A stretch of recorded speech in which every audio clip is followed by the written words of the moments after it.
इस सीरीज की शुरुआत एक जवान लड़के से होती है जो एक बहुत भारी सूटकेस को एक ऊंची चोटी के ऊपर खींच कर ले जा रहा है और फिर उसे सीधा समंदर में फेंक देता है। हम देखते हैं कि उस सूटकेस में एक दूसरे जवान लड़के की लाश है जो थोड़ा सा मोटा है और अब वह गहरे पानी में डूब रहा है। सीन फिर उस डूबते हुए लड़के की जिंदगी की कहानी पर जाता है। मिंजे एक बहुत ही चुपचाप रहने वाला और मोटा सा लड़का है जो बचपन से ही लोगों के ताने और मारपीट का शिकार रहा है। उसके कुछ क्लास वाले हमेशा उससे बेवकूफी वाले काम करवाते थे और उसकी दादी से मुफ्त का खाना लेकर कूड़ेदान में फेंक देते थे ताकि उसे बहुत ज्यादा जलील महसूस करवा सकें। वह यह सब कुछ चुपचाप बर्दाश्त करता रहता है जब तक कि एक दिन उसे सिर्फ एक कच्छा पहनाकर दौड़ने पर मजबूर नहीं किया जाता और उसके सिर पर पानी का एक गिलास रखने को कहा जाता है। वो गुंडे न सिर्फ यह सब कुछ कैमरे पर रिकॉर्ड करते हैं बल्कि उसके कपड़े तब तक वापस नहीं करते जब तक उस गिलास में बारिश का पानी नहीं भर जाता। जब उसकी दादी को अपने बेचारे पोते की इन तकलीफों के बारे में पता चलता है तो वह उसका स्कूल बदलवाने और दूसरे शहर में ले जाने में मदद करती है, लेकिन बदकिस्मती उसका पीछा करके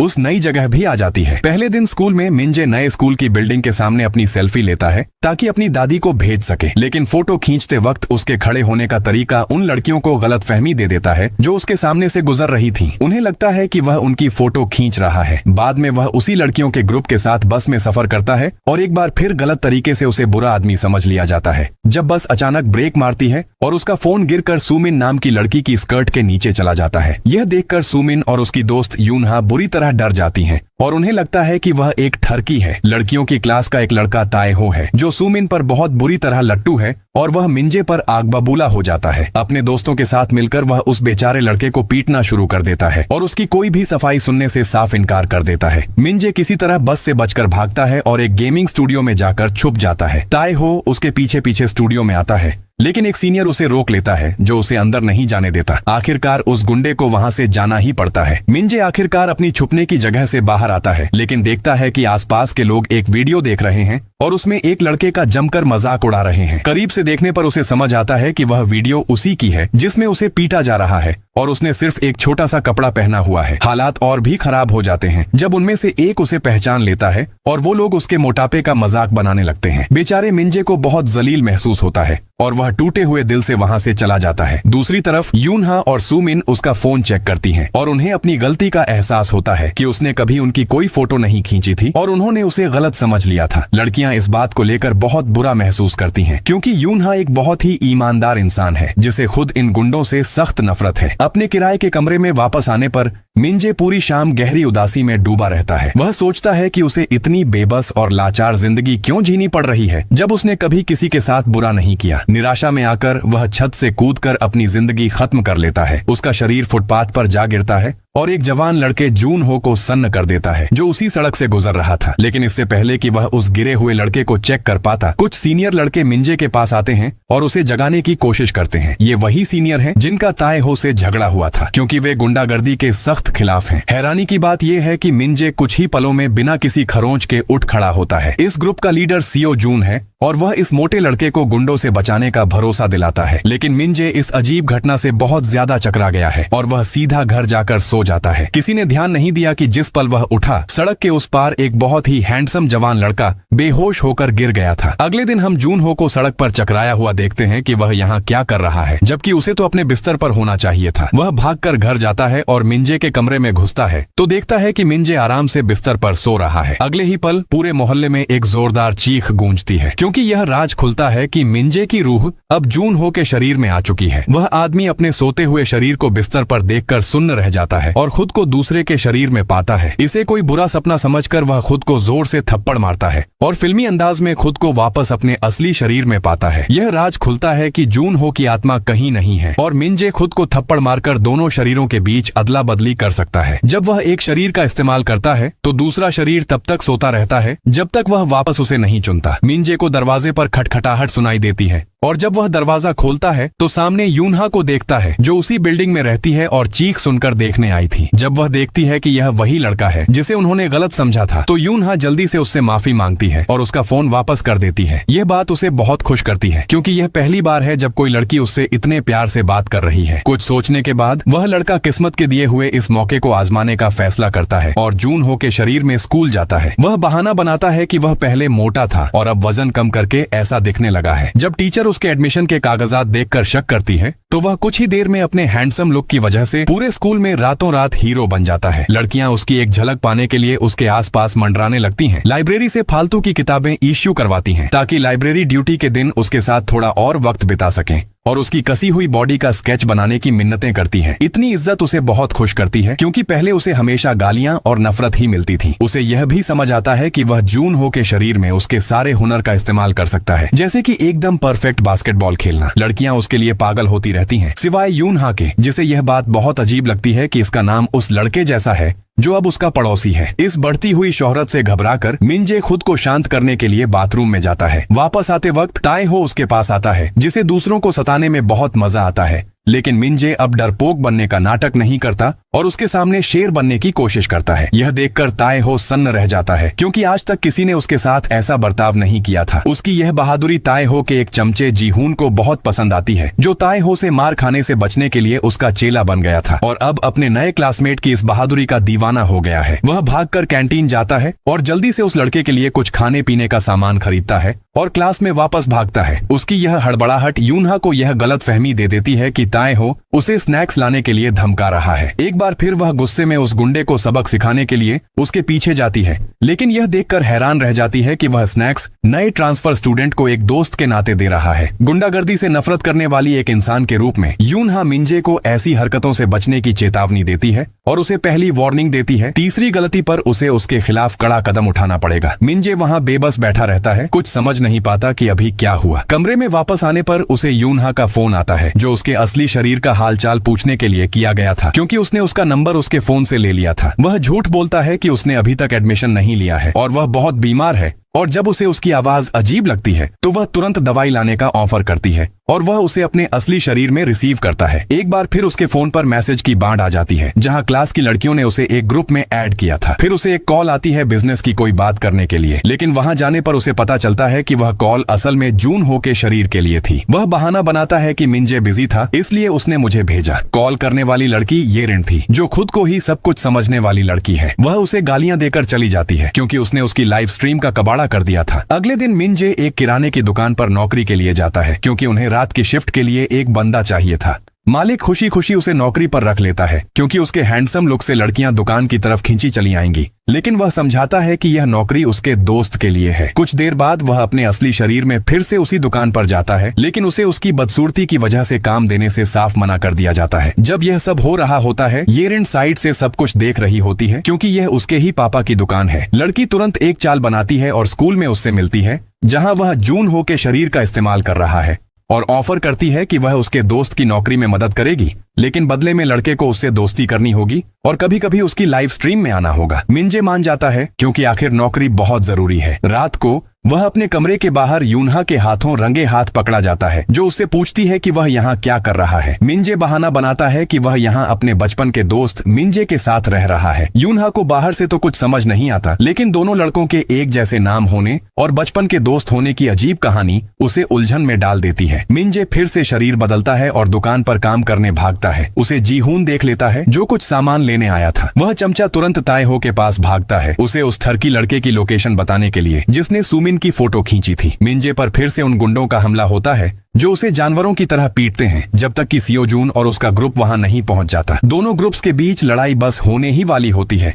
लेकिन मिंजे के दर्द भरी चीखें सियोजून का ध्यान खींचती हैं। जब ताएहो अपने ग्रुप के साथ चला जाता है, सियोजून और उसके दोस्त उसे फिर से उठाने में मदद करते हैं। अपनी जिंदगी से फिर से हताश होकर मिंजे अपनी दादी को कॉल करता है, लेकिन कुछ भी कहने से इनकार कर देता है। लेकिन बूढ़ी औरत समझ जाती है कि उसका पोता अभी भी मुश्किल वक्त से गुजर रहा है और अगले दिन उससे मिलने का फैसला करती है। वह बहुत सारा घर का बना खाना लेकर आती है और अपने क्लासमेट दो ह्यून से उसे देने के लिए कहती है। दो ह्यून असल में स्कूल के प्रिंसिपल का बेटा है, लेकिन किसी को उसकी असली पहचान का पता नहीं है और वह अपने नए क्लासमेट को चीजें देने जाता है। इसी बीच ताएहो सुमिन के सामने उस थर्की लड़के को पीटने की शेख ही बघारता है, लेकिन बदले में दोनों लड़कियां उस पर भड़क जाती हैं और उससे माफी मांगने को कहती हैं कि यह सब एक गलत फहमी थी और उसे दूसरों की तरफ से एक्शन लेने का कोई हक नहीं था। जब दो ह्यून मिंजे को उसकी दादी का खाना देता है तो वह लड़का अपने क्लासमेट्स के साथ उसे बांटने का ऑफर देता है। इसके अलावा वह दो ह्यून को भी कुछ खिलाता है जो सबके लिए बहुत हैरानी की बात है, क्योंकि उस लड़के ने कभी स्कूल में कुछ नहीं खाया था। जब वह अभी अपनी दादी के बारे में बात करने में बिजी होता है, मिंजे को अचानक एहसास होता है कि बूढ़ी औरत उसके किराए के कमरे में गई होगी और उसे कमरे में घुसने से रोकने के लिए भागता है। मिंजे होने का नाटक करके वह उसे पहले कमरा ठीक करने देता है और फिर अंदर जाकर शरीर बदलता है और फिर बाहर आकर उससे मिलने के लिए आता है। वह फिर बूढ़ी औरत को अपने कमरे में ले जाता है और बेहोश पड़े जून हो की हालत को बीमारी का नाम देकर समझाता है। अगले दिन दादी नाश्ता बनाने के लिए उठती है और अपने पोते को गायब पाती है, जो दुकान पर काम कर रहा होता है। लेकिन जून हो कुछ देर बाद उठ जाता है और वह उसे नाश्ता देती है। यह राज खुलता है कि मिंजे के शरीर अपने आप बदल सकते हैं अगर सोने वाले शरीर ने अपनी ताकत पूरी कर ली हो,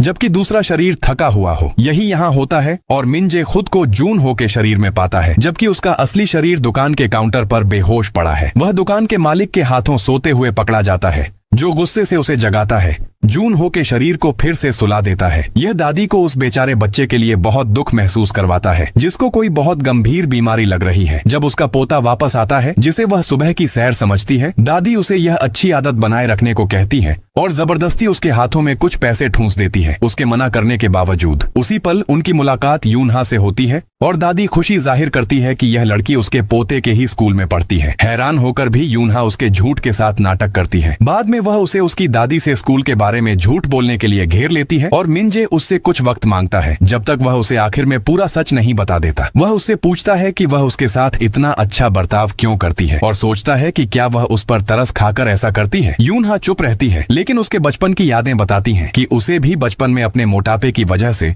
लोगों के तानों का सामना करना पड़ा था। वह पूरा खौफ अभी भी उसे कभी कभी जकड़ लेता है, इसलिए वह गुंडों से नफरत करती है और दूसरों को शिकार होने से बचाने की कोशिश करती है। मिंजे स्कूल में तब तक रहता है जब तक उसे यकीन नहीं हो जाता कि दादी अपने घर के लिए निकल चुकी है। वह फिर घर जाता है, शरीर बदलने और हैंडसम मिंजे बनकर वापस आता है, जिसे सब जानते हैं। वह जीहून को देखता है और उसे कैंटीन में केक खरीदने के लिए घसीट कर ले जाता है, एक दोस्त के नाते, जो उस लड़के को सन्न कर देता है क्योंकि उसे कभी एक गुलाम से ज्यादा कुछ नहीं समझा गया। लेकिन यूनहा उसे असली लड़के के पर्स से पैसे देते हुए देख लेती है और चकरा जाती है। जल्दी ही मिंजे बाथरूम में जाता है, जहां सियो जून अपने ग्रुप के साथ आता है और उसका पर्स छीन लेता है, उससे पहले कि वह उसे पीछे आने को कहे। वे उसे एक बॉक्सिंग रिंग में ले जाते हैं और सीनियर उसे एक मैच के लिए बुलाता है। यह मिंजे को चकरा देता है, क्योंकि उसने सोचा था कि सियो जून एक अच्छा इंसान है, लेकिन उसे नहीं पता कि उसके बारे में भी अफवाहें हैं कि वह दूसरे बच्चों को डराता है और इसलिए सियो जून उसे सबक सिखाना चाहता है। शुरू में वह सियो जून के हमलों से खुद को बचा नहीं पाता, लेकिन जल्दी ही सालों का वो सारा गुस्सा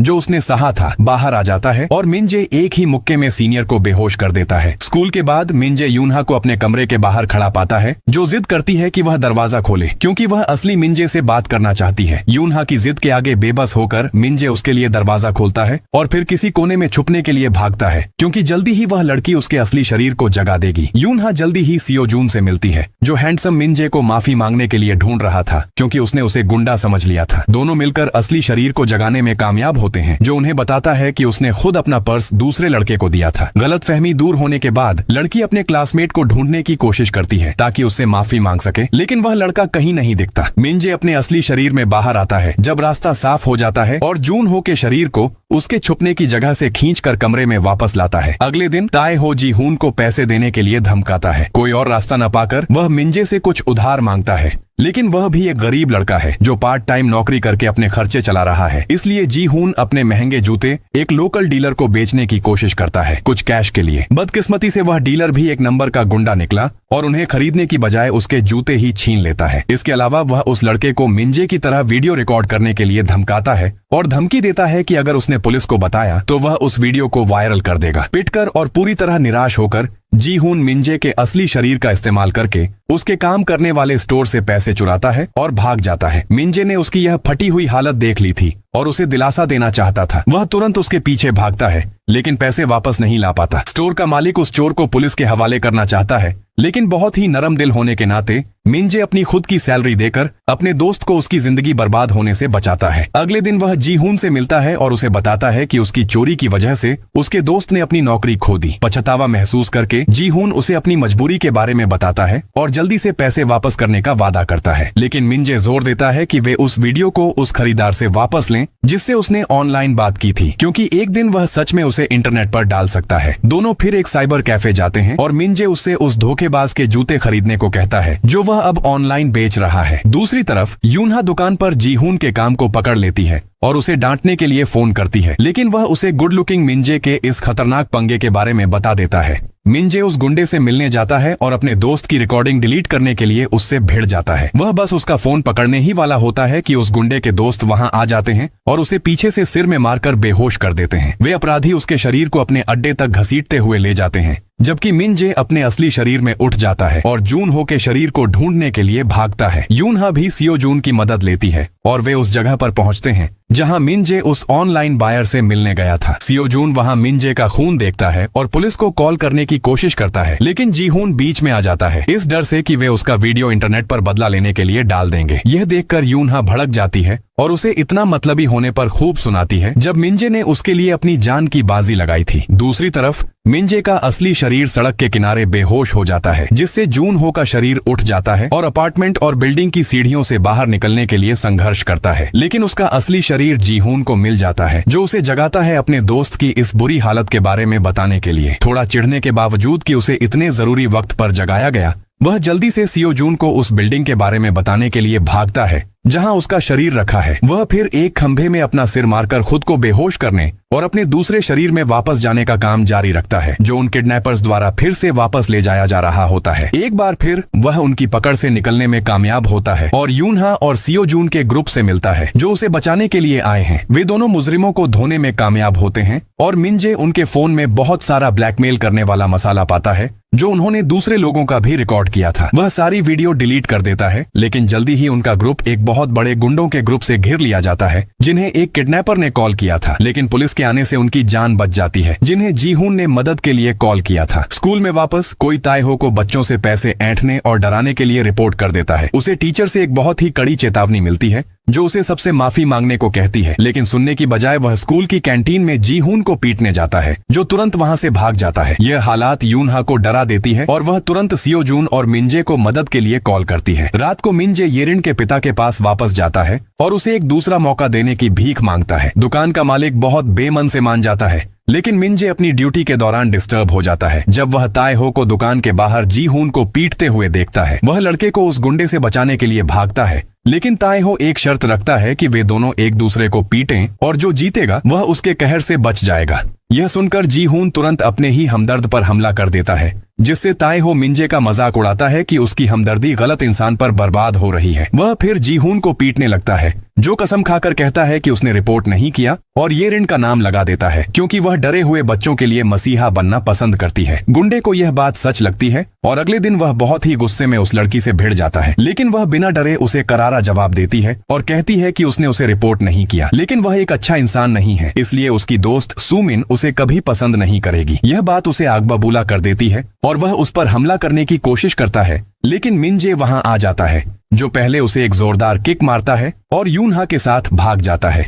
वे एक अलमारी में छुपते हैं जहां ताएहो उन्हें ढूंढ नहीं पाता और वे एक बहुत ही अजीब लेकिन प्यारा सा पल शेयर करते हैं क्योंकि वे दोनों एक दूसरे को पसंद करते हैं, लेकिन कोई उनका वीडियो रिकॉर्ड कर लेता है जब वे उस गुंडे से बच रहे होते हैं और उसे स्कूल के फोरम पर डाल देता है। वीडियो बहुत तेजी से फैलता है और मिंजे के चाहने वालों की लिस्ट और भी बढ़ जाती है, लेकिन येरिन और ताएहो को यह बात बहुत ही चुभती है। येरिन इसलिए क्योंकि वह उस लड़के को पसंद करती है और यूनहा को सबक सिखाने की कसम खाती है। दूसरी तरफ ताएहो बहुत ही जलील महसूस करता है और मिंजे को सबक सिखाने की कसम खाता है। वह कुछ लड़कों को उसका पूरा कच्चा चिट्ठा पता लगाने के काम पर लगा देता है। येरिन दूसरी लड़कियों के साथ मिलकर यूनहा के लिए बहुत सी मुसीबतें खड़ी करती हैं और उसके कपड़ों के ऑर्डर भी कैंसिल करवा देती है जो उसकी बहन तैयार कर रही थी। मिंजे भी ताएहो के गैंग द्वारा घेर लिया जाता है और पीटा जाता है, लेकिन सियो जून ऐन वक्त पर वहां पहुंचता है और उस गुंडे से इज्जत के साथ चले जाने को कहता है क्योंकि वे एक वक्त पर दोस्त थे। ताएहो के जाने के बाद सियो जून उस जवान लड़के को लड़ने के कुछ पैंतरे देता है और उसे अपना डर छोड़ने के लिए कहता है जो उसे सही तरीके से लड़ने से रोक रहा है। यूनहा के ऑर्डर्स वापस आते रहते हैं और वह येरिन से भिड़ जाती है जो उसके चरित्र के बारे में झूठी अफवाहें फैला रही है। येरिन उसे घुटने टेकने और माफी मांगने को कहती है और जब लड़की उसका हुक्म मानती है वह उसके सिर पर पूरा कूड़ेदान पलट देती है। उसे इस बात की भनक नहीं है कि मिंजे ने जून हो के शरीर में उसका पीछा किया था और अपने फोन में सब कुछ रिकॉर्ड कर लिया था। वह फिर उस गुंडी को ब्लैकमेल करता है कि अगर उसने यूनहा को दोबारा सताया तो वह वीडियो इंटरनेट पर डाल देगा और उसकी पूरी हवा निकाल देगा। ये रिन ताए हो की मदद लेती है, जो एक बार फिर मिंजे के पास आता है और उसका फोन मांगता है। मिंजे उसे भरोसा करने के लिए कहता है कि ना उसने और ना ही यूनहा ने उसे रिपोर्ट किया है, लेकिन वह गुंडा मानने से इनकार कर देता है और उसे फिर से मारता है। जल्दी ही यूनहा और सुमिन उनके पास आते हैं और सुमिन चिल्लाकर कहती है कि वही है जिसने उसे रिपोर्ट किया था। ये सच उसे सुन्न कर देता है, लेकिन लड़की चिल्लाती रहती है और कहती है कि उसने इंसानियत भुला दी है और वह उससे नफरत करने लगी है। इसके अलावा वह उससे कहती है कि जब वह अपने तौर तरीके ठीक कर ले तभी उससे बात करने आए। इस सब के बीच ताए हो कुछ कहने के लायक नहीं रहता, क्योंकि उसके दिमाग में कहीं ना कहीं वह यह सब उसकी आंखों में हीरो दिखने के लिए कर रहा था। घर वापस आकर मिंजे को थप्पड़ मारकर शरीर बदलना बहुत ही बकवास लगने लगता है, क्योंकि इसमें दर्द होता है। वह शरीर बदलने का एक बिना मारपीट वाला तरीका सोचता है, सांस लेने वाला पंप यूज करके। वह जूनहो के शरीर की पीठ पर एक टैटू भी देखता है और उसे छूने से उसे कुछ अजीब से नजारे दिखते हैं, जो इशारा करते हैं कि कुछ बहुत बड़े लोग उसे ढूंढने की कोशिश कर रहे हैं। अगले दिन वह बहुत ही शातिर तरीके से अपने दोनों शरीरों का इस्तेमाल परीक्षा में चीटिंग करने के लिए करता है। हर बार जब उसे कोई सवाल मुश्किल लगता, वह सो जाता है और अपने असली शरीर में उठकर जल्दी से जवाब रट लेता है। फिर वह इनहेलर यूज करके अपने असली शरीर को सुला देता है और एग्जाम हॉल में उठकर आंसर्स कॉपी कर लेता है। जब यह सब एकदम मक्खन की तरह चल रहा होता है, दो ह्यून पीछे की सीट पर बैठकर उसकी हरकतों को बहुत अजीब पाता है। जब नतीजे आते हैं, दो ह्यून दूसरे नंबर पर आता है जबकि मिंजे फर्स्ट आता है। इसे अजीब पाकर वह रात को मिंजे से मिलने जाता है, लेकिन अचानक उसके असली शरीर को सोते हुए और दूसरे शरीर को जागते हुए पकड़ लेता है। वह उसकी बेहोशी की हालत को बहुत ही शक के घेरे में पाता है, लेकिन मिंजे किसी तरह बात को गोल मोल करके कहता है कि उसके दोस्त को कुछ बीमारी है। यकीन न होने पर दो ह्यून मिंजे के असली शरीर से दुकान पर मिलने जाता है और एक बार फिर दोनों मिंजे के खाने के तरीके को बहुत ही अजीब तरह से एक जैसा पाता है। उसका शक और पक्का हो जाता है और वह मिंजे की दादी से उसके शहर में मिलने जाता है, यह कहकर कि वह उसके पोते का दोस्त है। दादी बच्चे को घर ले जाती है खाना खिलाने के लिए और उसे मिंजे के बचपन की तस्वीरें दिखाती है। आखिरकार असली मिंजे की पहचान खोल देती है। जैसे कि यह काफी नहीं था, दो ह्यून वापस मिंजे से मिलने जाता है और इस मामले के बारे में उससे भिड़ जाता है और एक बार फिर लड़के को शरीर बदलते हुए पकड़ लेता है। इस बार मिंजे उसे पूरी कहानी बताने पर मजबूर हो जाता है। शुरू में यकीन न होने पर भी दो ह्यून आखिरकार उस पर भरोसा कर लेता है और वादा करता है कि वह उसे राज ही रहने देगा, बावजूद इसके कि उसने उसे एग्जाम में चीटिंग करते हुए पकड़ा था। यूनहा की बहन कपड़ों की दुकान चलाती है और जूनहो के हैंडसम लुक्स की वजह से मॉडल के रूप में मिंजे का इस्तेमाल करती है, जो उन्हें बहुत ही तगड़ा रिस्पांस दिलाता है। दूसरी तरफ उसे ढूंढ रहे लोगों के बीच की एक बातचीत से यह राज खुलता है कि जूनहो एक एशियन अमेरिकन है जो किसी बहुत ही जरूरी काम के लिए यहाँ आया था और उन्हें उसे जल्दी से ढूंढना है। उस रात दुकान पर काम करते वक्त मिंजे को एक डॉक्टर के बारे में कुछ अजीब से नजारे आते हैं, जो उसे जगाने की कोशिश कर रहा है और उसे आर्ची कहकर बुला रहा है। जल्दी ही धुंधलापन साफ हो जाता है और वह इसे हल्के में लेता है और अपनी दादी के साथ कॉल पर बिजी हो जाता है। दूसरी तरफ असली जूनहो आखिरकार उठ जाता है और अपने आप को एक बहुत ही अजीब कमरे में पाता है जो मिंजे का है। वह वहां से निकलता है और यूनहा के कॉल्स इग्नोर करते हुए उसके पास से गुजर जाता है। उसके चलने का अंदाज बिल्कुल अलग और बहुत ही खतरनाक लगता है अगर हम उसकी तुलना मिंजे के दोस्ताना मिजाज से करें तो। सड़क पर वह कुछ गुंडों के एक झुंड से टकराता है जो उसे डराकर भगाने की कोशिश करते हैं, लेकिन उल्टा उसी गुस्से वाले नौजवान के हाथों बुरी तरह पिट जाते हैं। जूनहो फिर से चक्कर महसूस करने लगता है और मिंजे के कमरे में वापस जाता है फिर से सो जाने से पहले। वो गुंडे वापस अपने बॉस के पास रोते हुए जाते हैं अपनी भयंकर कुटाई के बारे में बताने के लिए जो उन्हें मिली थी और वह आदमी अगले दिन लड़के को अपने घर बुलाता है। जैसे ही अगले दिन मिंजे वहां पहुंचता है, उस पर तुरंत बहुत सारे गुंडों द्वारा हमला किया जाता है और हम ताए हो को एक कोने में खड़े पाते हैं, लेकिन वह इस मारपीट में हिस्सा नहीं ले रहा है। लड़ाई के दौरान किसी का हाथ गलती से जूनहो की गर्दन के टैटू पर लग जाता है और यह चीज असली जूनहो की आत्मा को उसके शरीर में वापस ले आती है, जो सबको कुत्तों की तरह पीटता है जब तक कि कोई उसे सिर में जोर से मारकर बेहोश नहीं कर देता। उस वक्त सियोजून वहां आता है लड़के को बचाने के लिए और गैंग के लीडर के गुस्से का शिकार बन जाता है, लेकिन उसे भी ताए हो द्वारा बचा लिया जाता है जो उसके सामने आता है और खुद वह वार अपने ऊपर ले लेता है। गुंडे पुलिस के आने के डर से भाग जाते हैं, जबकि सियोजून और ताए हो आखिरकार अपने सारे गिले शिकवे मिटाकर पक्के दोस्त बन जाते हैं और अपनी इस दोस्ती का पूरे स्कूल में खुशी खुशी ऐलान कर देते हैं। अगले दिन सारे बच्चे समर कैंप के लिए निकलते हैं ताकि उन्हें कड़ी ट्रेनिंग दी जा सके और वे थोड़ा बहुत एंजॉय भी करते हैं। रात को उन्हें दो दो की जोड़ियों में खजाना ढूंढने के लिए जाने का काम दिया जाता है। यूनहा और सुमिन एक साथ हैं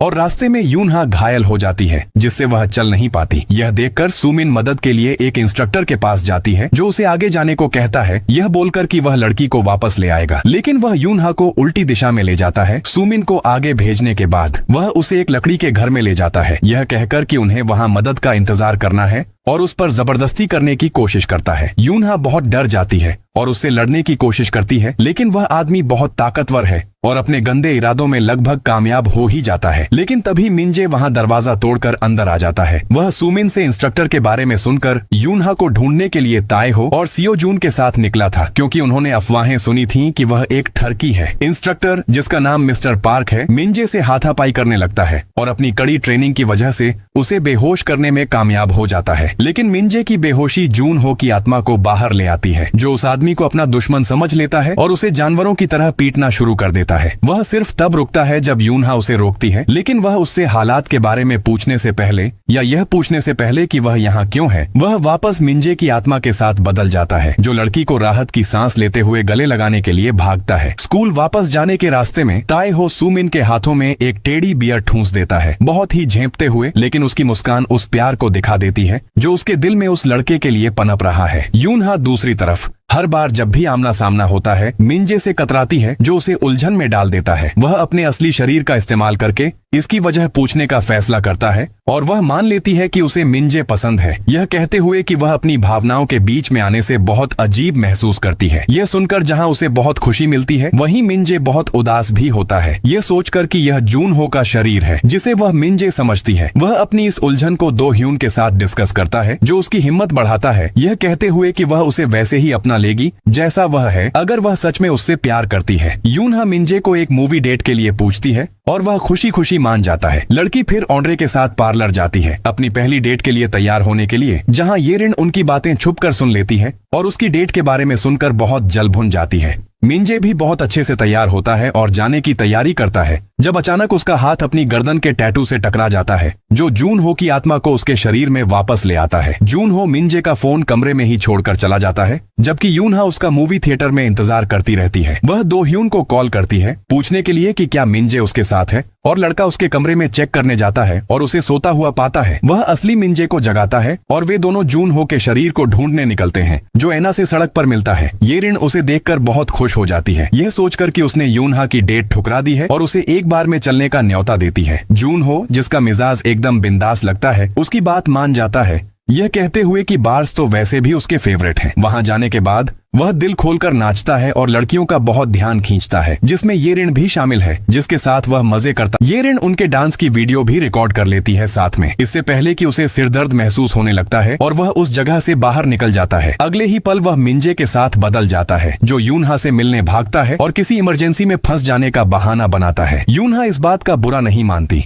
और वे एक साथ अच्छा वक्त बिताने के लिए मूवी देखना कंटिन्यू करते हैं। दूसरी तरफ दो ह्यून एस्टन के असली शरीर और उसके फोन की देखभाल करने के लिए रुक जाता है, जहां येरिन मैसेज करती है पूछने के लिए कि वह इतनी जल्दी क्यों चला गया। वह लड़की से मिलने जाता है और पूछता है कि क्या मिंजे उसके साथ था। येरिन हाँ कहती है और उनका डांस वीडियो दिखाती है। वीडियो में लड़के को नाचते हुए देखकर दो ह्यून समझ जाता है कि वह उस शरीर का असली मालिक है, जो धीरे धीरे वापस अपने शरीर में आ रहा है। सीन फिर एक जवान पॉप स्टार मिन हो पर जाता है, जो लगता है कि किसी बहुत बड़ी मुसीबत में फंस गया है। उसका मैनेजर उसे लापरवाही बरतने पर खूब सुनाता है और उसे कुछ दिन के लिए स्कूल जाने के लिए कहता है। मैनेजर स्कूल जाता है उसके लिए चीजें सेट करने के लिए और गलियारे में मिंजे से मिलता है। वह उसे कैमरे के लिए एकदम परफेक्ट पाता है और अपना कार्ड देता है, जिससे उसके क्लासमेट्स बहुत जलते हैं, क्योंकि कार्ड एक बहुत ही जानी मानी कंपनी का है। लेकिन मिंजे इस मौके में उतना इंटरेस्टेड नहीं लगता, क्योंकि उसे एक्टिंग का ए भी नहीं आता। मिनहो का स्कूल में बहुत जोरदार स्वागत होता है और वह थोड़ा घमंड दिखाता है, जब तक जीहून उसे नहीं बताता कि उनके क्लासमेट मिंजे को भी उसके मैनेजर ने इंडस्ट्री ज्वाइन करने के लिए न्योता दिया था। वह मिंजे को बुलाकर कहता है कि उस मैनेजर को घास मत डालना, क्योंकि उसका दिमाग थोड़ा ढीला है। लेकिन यूनहा उसे ऐसा करने से मना करती है। वह उसे यह मौका लेने के लिए कहती है ताकि वह अपनी दादी को एक अच्छी जिंदगी दे सके, और उसे उसकी सलाह सही लगती है। अगले दिन मिंजे एंटरटेनमेंट मैनेजर से मिलता है और थोड़ी बातचीत के बाद वह उसके साथ एक कॉन्ट्रैक्ट साइन कर लेता है। लेकिन वह अभी भी अपनी एक्टिंग स्किल्स को लेकर बहुत घबराया हुआ है और कुछ वक्त अपने दोस्तों के साथ एक्टिंग की प्रैक्टिस करने में बिताता है। जब उसे ऑडिशन के लिए बुलाया जाता है, मिंजे बहुत ही ज्यादा चकरा जाता है और अपनी लाइनें सही से नहीं बोल पाता। उसकी घबराहट जून हो को बाहर ले आती है, जो अनजान लोगों के बीच अपने आप को पाकर पागलों की तरह रिएक्ट करने लगता है और उन्हें किडनैपर्स समझ लेता है। बहुत जल्दी गुस्सा होने वाला इंसान होने के नाते जून हो पास खड़े एक आदमी का कॉलर पकड़ता है और धमकी देता है कि वह उसे जान से मार देगा अगर उन्होंने यह नहीं बताया कि वे कौन है। वह जल्दी ही वापस मिंजे के साथ बदल जाता है, जो यह देखकर हैरान होता है कि उस सीन पर सब लोग तालियां बजा रहे हैं और जजों ने उसकी एक्टिंग को सबसे बेहतरीन माना है और उसे उस प्रोजेक्ट के लिए साइन कर लिया है। मिन्हो बहुत आगा बबूला हो जाता है कि उसके प्रोजेक्ट्स एक नौसिखिए को मिल गए हैं और किसी को उसकी पूरी जन्म कुंडली निकालने के लिए कहता है। जांच पड़ताल से उसकी जिंदगी के बारे में कुछ भी गलत नहीं निकलता, लेकिन मिन्हो की नजरें उस लड़के के रूममेट पर ही टिकी रहती हैं, जो कि असली मिंजे है। वह उसे उसके काम करने की जगह के बाहर खड़े होते हुए छुप कर देखता है और उसके हाथ में तब उसकी पिटाई वाले वीडियो की रिकॉर्डिंग यह राज खोल देती है कि वह कौन है। अपने अंदर की आवाज सुनकर मिन्हो उस लड़के के होम टाउन जाने का फैसला करता है, जहां वह मिंजे के बचपन के गुंडे डोंग ह्यून से मिलता है। यह पक्का करने के बाद कि वही उस मोटे लड़के को बुली करता था, मिन्हो उसे नोटों की एक गड्डी देता है और उसे अपने शहर बुलाता है। शहर में आने के बाद मिन्हो उसे मिंजे के रूममेट की जान लेकर उसे बुरी तरह पीटने का काम देता है, जो मिंजे का रूममेट होने के साथ साथ खुद मिंजे ही है। किसी को फिर से सताने की बात सोचकर ही डोंग ह्यून बहुत खुश हो जाता है। अगले दिन मिंजे उसे अपनी क्लास में देखकर डर के मारे कांप जाता है, लेकिन ऐसा दिखाता है जैसे उसे कोई फर्क नहीं पड़ता। डोंग ह्यून मिंजे के स्टोर पर रात को भी जाता है और बिना पैसे दिए चीजें उठा ले जाता है। वह उससे कहता है कि वह अपने दोस्त को उसी रात एक सुनसान जगह पर मिलने के लिए कहे। मिंजे अब भागना बंद करने का फैसला करता है और डोंग ह्यून से मिलने जाता है। वो एक हाथपाई में पड़ते हैं, जिसमें मिंजे शुरुआत में भारी पड़ता है, लेकिन धीरे धीरे डोंग ह्यून उसे हरा देता है। वो मिंजे के दोस्तों के द्वारा बीच में रोका जाता है, जो उसे बचाने के लिए आते हैं और उन्हें भी सबक सिखाने का इरादा रखते हैं, लेकिन मिन्हो उसे कॉल करके सिर्फ मिंजे पर अपना पूरा ध्यान लगाने के लिए कहता है। डोंग ह्यून की ताकत बेजोड़ है और वो ताए हो के पिछले गैंग के लोगों को भी पीटता है और उनकी गैंग पर कब्जा कर लेता है। आगे वो मिन्हो को अपनी नई गैंग की ताकत से डराता है और उसे अपने मामलों से बाहर रहने के लिए कहता है और सिर्फ इंतजार करने के लिए कहता है कि वो अपना वादा पूरा करे, मिंजे की हड्डियां तोड़ने का। मिन्हो को एहसास होता है कि उसने खुद के पैर पर कुल्हाड़ी मारी है, लेकिन अब बहुत देर हो चुकी है। दूसरी तरफ मिंजे की रूह फिर से जून हो के साथ बदल जाती है और वो अपने आप को स्कूल के बाथरूम में यूनिफॉर्म पहने पाता है। जब दो ह्यून कुछ देर बाद उसे देखने जाता है तो वो लड़के को गायब पाता है, जिसका मतलब था कि वो बाथरूम की खिड़की से भाग गया है। सड़क पर बाहर जून हो चीजें और ज्यादा अजीब पाता है और सोचता है कि वो इस स्कूल में कैसे पहुंचा। वो ध्यान नहीं दे पाता कि एक गार्ड उसका पीछा कर रहा है, जो उसे अब तक ढूंढ रहा था। गार्ड के हाथ में एक इंजेक्शन है और वो उसे चुभाने की तैयारी कर रहा है, लेकिन दो ह्यून अपने सेक्रेटरी के साथ वहां पहुंचता है और अब मिंजे बन चुके लड़के को साथ ले जाता है। गार्ड किसी डॉक्टर शिन नाम के आदमी को कॉल करता है और उनसे थोड़ा और वक्त मांगता है अपना काम पूरा करने के लिए, लेकिन डॉक्टर बताता है कि उनके पास ज्यादा वक्त नहीं है और ऐलान करता है कि वो खुद देश में आ रहा है। डोंग ह्यून, जो पहले गैंगस्टर्स के अड्डे पर कब्जा कर चुका है, अपने चेले से गैंग के सबसे बड़े दुश्मनों के बारे में पूछता है, जो सियोजून और ताए हो हैं। वो फिर सियोजून पर छुपकर हमला करता है, क्योंकि वो आमने सामने की लड़ाई करने के लिए बहुत खतरनाक है, और फिर ताए हो पर यही तरीका अपनाता है। दोनों दोस्तों को अस्पताल पहुंचा देता है। उनकी हालत सबको परेशान कर देती है, लेकिन दोनों ज्यादा परेशान दिखते हैं कि वो उस गेम में अगले लेवल पर नहीं पहुंच पा रहे हैं जो वो खेल रहे हैं। डोंग ह्यून सुविधा स्टोर पर जाता है और मिंजे से कहता है कि अपने दोस्त को बुला लें, लेकिन मिंजे आखिर उसकी गुंडागर्दी से तंग आ जाता है। वो उस पर चिल्लाकर कहता है कि अपने दोस्तों को अकेला छोड़ दे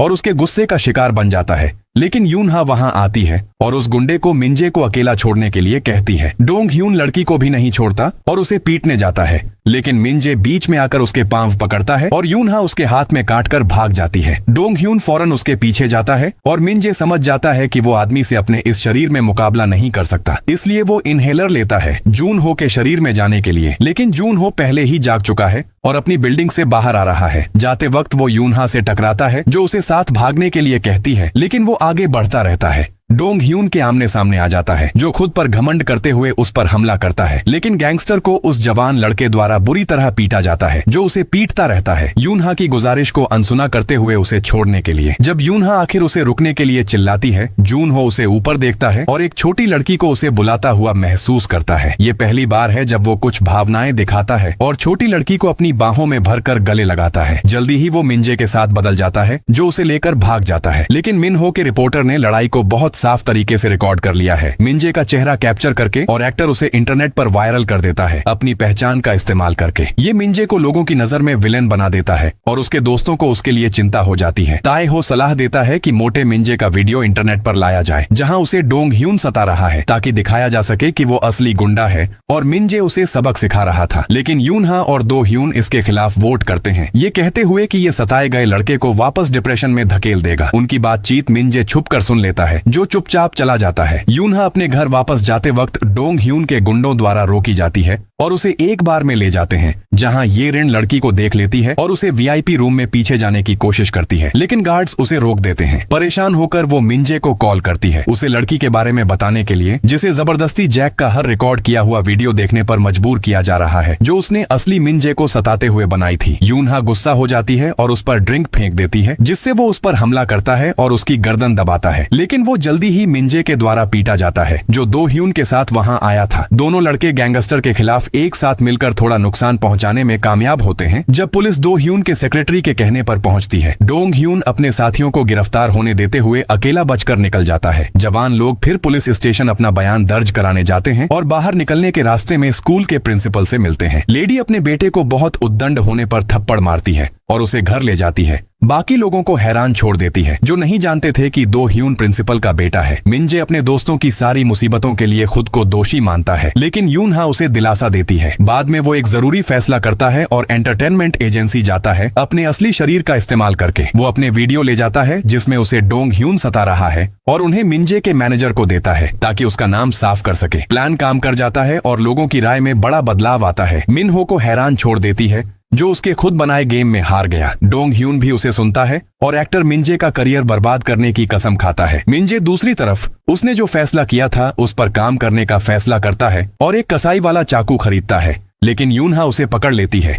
वो उसकी हरकतों को अजीब पाती है। जब वो अपनी दादी से ऐसे मिलता है जैसे उनसे आखिरी बार मिल रहा हो और आर्ची के सोते हुए शरीर को धन्यवाद कहता है उन सब अच्छी यादों के लिए जो वो लेकर आई। रात को यूनहा उसे बिल्डिंग से बाहर निकलते हुए पाती है और उसे कुछ पल पहले पकड़ती है जब वो डोंग ह्यून को जान से मारने की कोशिश करता। लड़की उसे एक गली में खींचकर थप्पड़ मारती है ताकि उसे होश में वापस ला सके। थप्पड़ सच में जादू की तरह काम करता है, जैसे वो हालात की गंभीरता समझ जाता है और चाकू को डस्टबिन में फेंक देता है। लेकिन उसका ये छोटा स्टंट गुंडे की नजर से नहीं बचता, जो उसे उसके इरादे में देख चुका था। यूनहा मिंजे को घर वापस जाने के कहती है और खुद ऑन्ड्रे से मिलने जाती है। जब मिंजे बारिश में भीगा हुआ घर पहुंचता है, उसका सामना डोंग ह्यून से होता है, जो पहले ही छत पर उसका इंतजार कर रहा होता है। इस बार गुंडा उसकी इस हिम्मत से बहुत गुस्से में है कि उसने उस पर हमला करने की कोशिश की और उसे मारने जाता है। मिंजे अपने आप को बचाने की कोशिश करता है और वो दोनों तूफानी रात में छत पर उलझ जाते हैं। अचानक डोंग ह्यून का पैर फिसल जाता है और वो छत से गिरकर सीधे एक कचरे की गाड़ी में गिर जाता है। ये देखकर मिंजे डर जाता है, जैसे उसे एहसास होता है कि उसने शायद आदमी का खून कर दिया है। वो एक टूटे हुए आदमी की तरह चिल्लाता है, अपने आप को दोषी ठहराते हुए और अपनी बेकार जिंदगी को, जो कभी कुछ अच्छा नहीं दे पाई। सीन फिर सीरीज के बिल्कुल पहले सीन पर चला जाता है, जहां मिंजे जूनहो के शरीर में चल रहा है और एक सूटकेस घसीट रहा है जिसमें उसका असली शरीर है। पहाड़ी पर पहुंचकर वो अपने असली शरीर को समंदर में धकेल देता है ताकि अपनी सारी परेशानियों से छुटकारा पा सके और हमेशा जूनहो के शरीर में रह सके। लेकिन सूटकेस को पानी में धकेलने के फौरन बाद एक बिजली कड़कने की आवाज सुनी जाती है और जूनहो की गर्दन के पीछे का टैटू जोर से चमकता है। इससे पहले कि जूनहो आखिर जाग जाए और मिंजे की रूह वापस उसके अपने शरीर में चली जाए, जो डूब रही है। जूनहो थोड़ा घबराया हुआ लगता है और सोचता है कि वो यहाँ कैसे पहुंचा। दूसरी तरफ मिंजे का दम घुटने लगता है और जल्दी से बैग को अंदर से खोलने की कोशिश करता है, क्योंकि उसने सिर्फ अपना शरीर खत्म करना था, खुद को नहीं। कुछ मशक्कत के बाद बैग खोलने में कामयाब होकर मिंजे उसे समंदर के किनारे पर खींचकर कुछ गहरी सांसें लेता है, लेकिन वो हैरान जूनहो को अपने सामने खड़ा देखकर डर जाता है। उसे कुछ कहने से पहले उसे विलियम का फोन कॉल आता है, जो खुशी से बताता है कि डोंग ह्यून ने अपना पैर तोड़ लिया है और अभी उसी अस्पताल में इलाज हो रहा है जहां वो है। पता चलता है कि मिंजे ने आदमी के गिरने पर कुछ ज्यादा ही सोच लिया था। वो जहां की औकात रखता था, कचरे में, लेकिन उसका ध्यान जल्दी ही गुस्से वाले जूनहो की तरफ जाता है, जो फोन फेंक देता है और उससे पूछता है कि वो यहाँ कैसे पहुंचा। मिंजे के पास कोई और रास्ता नहीं है उसे घर ले जाने के अलावा और उसे सच सच बताने के अलावा, जिसमें उसका शरीर इस्तेमाल करके स्कूल जाने और एंटरटेनमेंट जॉब साइन करने के बारे में शामिल है। सच जानने के बाद जूनहो को यकीन नहीं होता, जो जल्दी ही गुस्से में बदल जाता है और मिंजे को धमकी देता है कि वो उसे मार देगा अपने शरीर को गुलाम की तरह इस्तेमाल करने और उसकी यादें मिटाने के लिए। लेकिन वो जल्दी समझ जाता है कि मिंजे एक सीधा सादा इंसान है और उसे जाने देता है, जगह छोड़ने का इरादा रखते हुए। लेकिन मिंजे उसे एक भारी चीज से बेहोश कर देता है और उसे वापस रूम में खींचता है। मिंजे फिर दो ह्यून से मिलता है और उसे हालात की गंभीरता के बारे में बताता है, जिसमें जून हो का वापस आना भी शामिल है। सब सुनने के बाद दो ह्यून जून हो को जगाने की कोशिश करता है और वो भी जाग जाता है, चिड़चिड़ा नाटक करते हुए। जब तक दो ह्यून पलटता है और समझता है कि ये मिंजे है जो जून हो बनकर मजाक कर रहा है। मिंजे खुश होता है जून हो का शरीर वापस पाकर, लेकिन फिर भी मिन हो की तरफ से मुश्किलों का सामना करता है। एक क्लास के दौरान मिन हो जानबूझकर अपना पेपर जमीन पर गिराता है और जब मिंजे उसे उठाने के लिए झुकता है, वो लड़के की गर्दन के टैटू पर दबाता है, सिर्फ उसे चिढ़ाने के लिए। ये हरकत जादू के बटन की तरह काम करती है जून हो की रूह को जगाने के लिए, जो इस बार अपने हालात को बहुत ज्यादा शांति से परखता है और क्लास के माहौल के साथ ढल जाता है। इसके अलावा वो टीचर के बुलाने पर गाना भी गाता है, लेकिन दो ह्यून उसकी इस अजीब हरकत को भांप लेता है और क्लास के बाहर उसका पीछा करता है। वो जून हो से उसकी पहचान के बारे में पूछने की कोशिश करता है ताकि उसके शरीर और मिंजे की रूह के बीच का कनेक्शन पता लग सके, लेकिन जून हो अपने बारे में कुछ याद नहीं रखता। उनसे दूर वो रहस्यमयी लोग जो जून हो को खोजने और अगवा करने की कोशिश कर रहे थे, किसी डॉक्टर शिन नाम के आदमी को एयरपोर्ट पर लेने आते हैं। उनमें से एक लड़के के याददाश्त खोने के बारे में डॉक्टर को बताता है, जिससे उसे किसी बात की सोच में डाल देता है। जबकि जून हो और दो ह्यून स्कूल बिल्डिंग के बाहर बातचीत में लगे हैं। डॉक्टर शिन वहां आता है और कहता है कि वो पहले लड़के का पिता है और उसे अपने पास आने के लिए इशारा करता है, लेकिन जून हो वहां से भाग जाता है और दो ह्यून से कहता है कि उसे बस वो आदमी खतरनाक लगा और उसकी पहली भावना थी वहां से भागना। जल्दी ही उसका शरीर मिंजे के द्वारा ले लिया जाता है। अगले दिन मिंजे शूटिंग के दौरान बहुत बुरी तरह फेल होता है, जिससे मिन हो बहुत खुश होता है। डायरेक्टर झल्लाकर एक ब्रेक की घोषणा करता है और जून हो उस छोटे ब्रेक में तुरंत उठ जाता है। उठने के फौरन बाद उसे मिन हो उकसाता है हार मान लेने के लिए और उसे चुनौती की तरह ले लेता है अपना सबसे बेहतरीन काम देने का, जिससे उसे डायरेक्टर की शाबाशी मिलती है। मिंजे दूसरी तरफ अपने असली शरीर में उठ जाता है और जून हो को ढूंढने निकलता है। वो उसे एक गली में बेहोश पाता है और उसे वापस रूम में खींचता है। लड़का शूटिंग के भविष्य को लेकर परेशान होने लगता है क्योंकि जून हो उसे सुनने से इनकार कर देता है। कुछ कोशिशों और गलतियों के बाद वो आखिर जान जाता है कि जून हो का टैटू शरीर बदलने की चाबी है और फौरन उसके शरीर में निकल जाता है। डोंग ह्यून अस्पताल से डिस्चार्ज होता है और जून हो यानी मिंजे के मामले में देखने का फैसला करता है, क्योंकि मिन हो उसे बताता है कि लड़का दो अलग अलग लोगों की तरह बर्ताव करता है। कभी कभी वो फिर मिंजे के पास जाता है जो कहीं जा रहा होता है और उसे गर्दन पर मारता है ताकि उसे लड़ने के लिए उकसा सके। उसके तुरंत बाद जून हो उसे बड़ा सबक सिखाता है और उसे बुरी तरह घायल छोड़ देता है। अगले दिन जून हो एक रेस्टोरेंट के सपने के साथ उठता है। एक छोटी लड़की और वो डॉक्टर जो उसे स्कूल के बाहर मिला था। वो अपनी पहचान के सुराग ढूंढने निकलता है, मिंजे की मिन्नतें नहीं सुनते हुए, जो उसे शूटिंग के लिए रोकने की कोशिश कर रहा था। जाते वक्त उसका सामना यूनहा से होता है और वो बेरुखी से उसे धक्का देकर आगे बढ़ जाता है, उसे हैरान छोड़ देता है। रेस्टोरेंट पहुंचने के बाद जो उसने सपने में देखा था, जून हो को याद आता है कि वो वहां आया था और एक बैग लॉकर में छोड़ा था। वो उसे वापस लेने जाता है, लेकिन रास्ते में डॉक्टर शिन के लोगों के द्वारा रोका जाता है। उन लोगों को पीछे छोड़कर वो सड़क पर मिंजे से मिलता है, जो उसे कार में बैठने के लिए कहता है जो वो साथ लाया था। जून हो के पीछे डॉक्टर शिन उसे अपने साथ जाने के लिए कहता है, लेकिन जून हो मिंजे पर भरोसा करता है जो उसे शूटिंग साइट पर ले जाता है। बावजूद उसके भागने की सारी कोशिशों के, साइट पर दो ह्यून उसे शूटिंग में मदद करने के लिए कहता है और बदले में उन्हें उससे मदद मिलेगी, क्योंकि वो जानता है कि जून हो भी बेताब है। वो कुछ सोचने के बाद मान जाता है और पहले लॉकर से निकाला हुआ बैग दो ह्यून के पास छोड़ देता है, लेकिन वो मिंजे के साथ शरीर बदलने से इनकार कर देता है और खुद एक्टिंग करता है, जिससे मोटे लड़के को एहसास होता है कि उसने ऑडिशन टेस्ट कैसे पास किया था। जब वो शूटिंग में व्यस्त होता है, दो ह्यून लड़के के बैग की तलाशी लेता है और उसका पहचान पत्र पाता है। वो उसकी तस्वीर हिफाजत के तौर पर खींच लेता है। रात को लड़के यूनहा को अपने रूम के बाहर पाते हैं, लेकिन एक बार फिर जून हो उसे धक्का देकर रूम में घुस जाता है। उसके रवैये से निराश होकर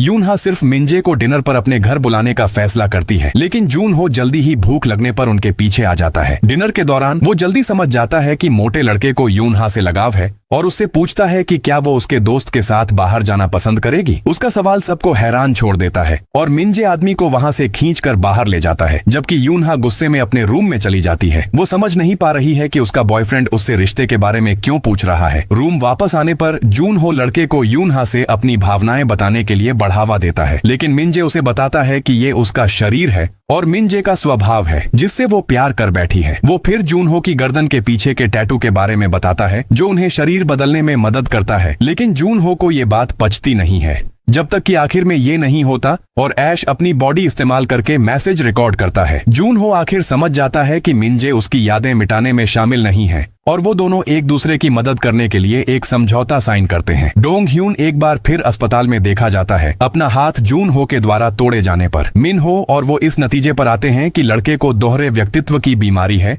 और उसे सबके सामने लाने का फैसला करते हैं उसका भविष्य खत्म करने के लिए। इस काम के लिए वो उसके रूम में छुपा हुआ कैमरा लगाने जाते हैं। मिनहो डोंग ह्यून को नीचे उसके टूटे हुए पैर के साथ छोड़ जाता है और मिनजे के रूम में ऊपर जाता है और हैरानी से दरवाजा खुला पाता है। वो चुपके से बेड के पास दीवार में कैमरा छुपाता है और चुपचाप चला जाता है, लेकिन कैमरे की रिकॉर्डिंग दिखाती है कि डॉक्टर शिन का गार्ड किचन की दीवार के पीछे से निकलता है। फौरन उसके जाने के बाद एस्टन के बाद एक और छुपकर आने वाले इंसान का आना उन्हें उलझन में डाल देता है और वो सोचने लगते हैं कि ये दूसरा दुश्मन कौन हो सकता है। दोनों उस गार्ड को गली में एक वैन में छोड़ते हुए देखते हैं और उसका पीछा करने की कोशिश करते हैं, लेकिन जल्दी ही उसका रास्ता भूल जाते हैं। डोंग ह्यून वापस मिनजे के रूम में जाता है दूसरा कैमरा ढूंढने के लिए जो उस छुप कर आने वाले आदमी ने शायद रूम में छोड़ा होगा। वो जल्दी ही पाता है और उन लोगों के लिए मैसेज रिकॉर्ड करता है जो पीछे हैं उनकी पहचान के बारे में पूछने के लिए। उसके बड़े दावे डॉक्टर शिन को दूसरी तरफ से कैमरे पर उलझन में डाल देते हैं और वो सोचता है कि वो कौन है। यूनहा मिनजे के शूटिंग साइट पर ड्रेस डिजाइनर के रूप में नौकरी पाने में कामयाब होती है और अपने दोस्तों को खाना खिलाती है। खाने के दौरान वो जूनहो को उसके शरीफ रूप में वापस पाती है, जो इसलिए है क्योंकि आखिरकार मिनजे उस शरीर में है। वो गुस्से में उससे सवाल करती है अलग अलग इशारे देने के लिए, जैसे कि एक वक्त पर उसे गले लगाना और दूसरे वक्त बात करने से इनकार करना। मिनजे जलन महसूस करता है ये सुनकर कि जूनहो ने यूनहा को गले लगाया था और वापस अपने रूम में जाता है लड़के को जगाने और उससे बहस करने के लिए, लेकिन जूनहो उसे बताता है कि उसे याद नहीं कि उसने लड़की को गले लगाया था और उसके पीछे पीछे डिनर टेबल पर आता है। जूनहो सिर्फ लड़की से माफी नहीं मांगता बल्कि मजाक में शादी का प्रस्ताव देने के लिए तैयार हो जाता है